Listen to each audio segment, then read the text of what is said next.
For almost 500 years, one name has been the absolute definition of prophecy: Nostradamus. His strange poetic verses have been argued over, decoded, and, let's be honest, often totally dismissed. But what if a new key to understanding his work suddenly appeared? Today, we're digging into a really fascinating and, yeah, pretty controversial source that claims it found that exact key by talking directly to the man himself. So, who exactly was this guy? Was he a genuine prophet who somehow managed to peek through the curtain of time? Or was he just an incredibly clever charlatan who wrote a puzzle so vague you could make it mean anything you want? I mean, this is the big question, right? It's what has kept his name alive for centuries, creating this legacy that's part total fascination, part deep, deep skepticism. All right, so let's set the scene. We're in 16th century France. A guy named Michel de Notre Dame, we know him as Nostradamus, is a physician and astrologer. He publishes this book of prophecies, but he writes them as these cryptic, four-line poems called quatrains. For more than 400 years, people have been pulling their hair out trying to match his weird, obscure language to actual world events. And the source material we're looking at today just frames it perfectly. This debate is the very reason he's still famous. Whether you think he saw the future or was just playing an epic, centuries-long prank, you can't deny the power of the mystery he left behind. It's a puzzle people just can't seem to put down. Okay, so this is where our story takes a really wild turn.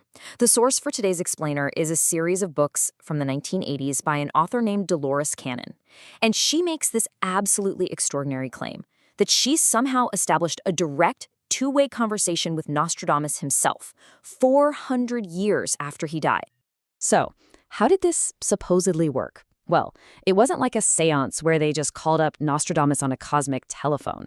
No, the author used hypnosis to regress people back into what she claimed were their past lives. And get this, she claims that one of her subjects turned out to have been a student of Nostradamus. The crucial part? This person apparently had zero conscious knowledge of Nostradamus or any of his prophecies before the sessions. The process, as the source lays it out, went something like this. First, they'd put a subject into a really deep hypnotic trance. Then, they'd guide them back to a past life, specifically in 16th century France. That's when they supposedly made contact with the personality of this student. And then, finally, Nostradamus himself apparently became aware of this connection and started to channel his own thoughts and, more importantly, clarifications through that student.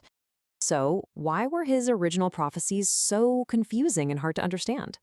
Well, according to this channeled info, it was literally a matter of life and death. The source claims Nostradamus deliberately wrapped his visions in complicated language because he was terrified of being hunted down by the Inquisition as a sorcerer. If he had written clearly, he would have been risking his life. So with that piece of the puzzle, the source material starts to decode the quatrains. It applies this new key to events that have already happened and to prophecies it says are actually still on the way. And some of the translations it offers for World War II are pretty wild. It claims that when Nostradamus wrote about the leopard, he meant England. The eagle was his symbol for America. The boar supposedly was his term for the Nazis because they were, and I quote, a piggish bunch. And maybe the most chilling of all, dreadful globes was his attempt to describe atomic bombs. But the interpretations don't just stop in the past, oh no. The source claims Nostradamus was shown visions of technologies that would have been completely and utterly impossible for him to understand in his own time. So he had to describe them using these weird, almost poetic metaphors for things that we're only just starting to wrap our heads around today.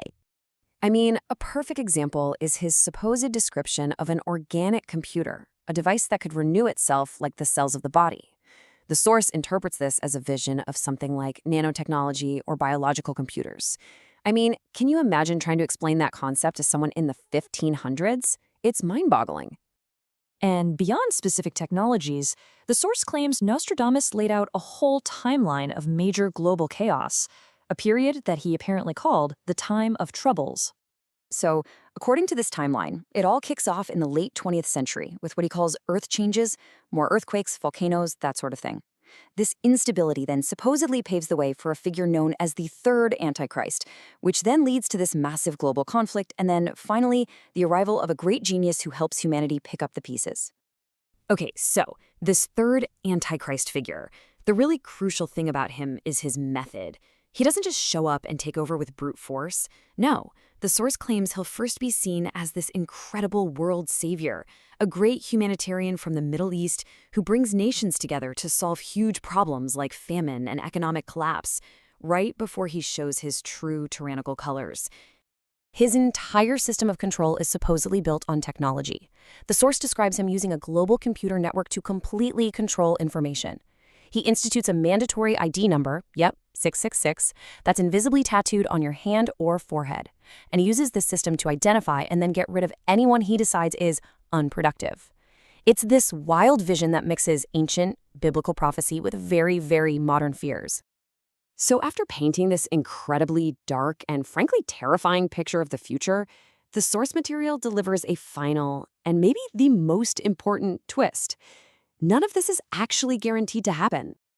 This quote, which they say comes directly from Nostradamus through this channel, basically contains the entire message.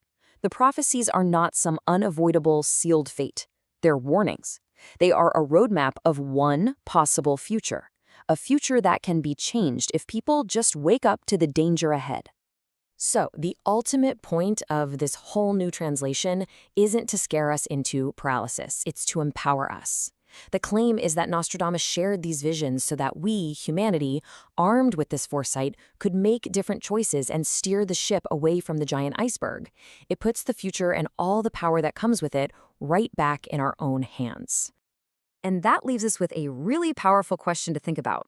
Whether you believe a single word of this source or not, it forces you to think about the power of choice. If you were truly 100% convinced that humanity was on a collision course with disaster, what would you, personally, do differently, starting right now?